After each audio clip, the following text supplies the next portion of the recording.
whiskey wars. A man named Henry Corbin opened up a saloon here in Westerville in 1875, and it was met with a lot of hostility. And then somebody dynamited his saloon. A few years later, he opened up a second saloon, 1879, and that saloon was also dynamited. So both saloons were bombed, and these events we call the Westerville Whiskey Wars. This year is the 100th anniversary of when Prohibition went into effect, and it's a topic that we sometimes don't talk about a lot. It's kind of, most people when they go to school, they learn, one sentence about Prohibition, but it's a fascinating time period. We saw the peak of drinking for Americans in 1830. They were drinking about 7 gallons of 90 proof liquor per person per year. When they came over on the Mayflower, they actually came with more alcohol than they did with water. At the time, water wasn't distilled.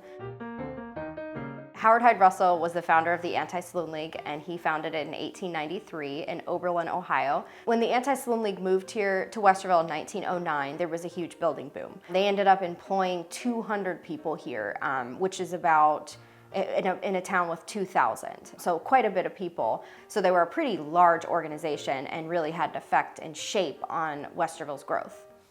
Westerville was the center of Prohibition during that time. We were a very small community, but we had first-class postage status. We were on the map because of this movement that was happening here, and it was a big deal. The organization, the Anti Saloon League, most people have probably never heard of them today, and yet at the time they were one of the most powerful organizations in their day. Their main purpose in being here in 1909 was to build a print shop. It was a huge print shop, state-of-the-art, and they began printing their printed materials and their propaganda, which were flyers, magazines, newspapers, books, you name it, and they were printing it here and shipping it all over the United States. They pumped out 40 tons of material per month in their peak years, which is equivalent to about 6 elephants. So a lot of material they were printing out. So here we have an exhibit.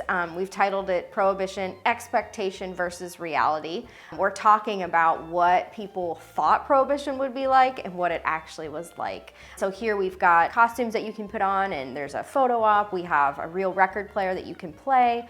You'll get to hear quotes from people from the time that believed in Prohibition, people who didn't believe in Prohibition, and you'll actually get to stand in the former headquarters of the Anti Saloon League. So this is their historic building. This is where they did business, and so you actually get to be in the real place that they were in when this was all going on. And it's fun to kind of go back and see what the 1920s were like 100 years later.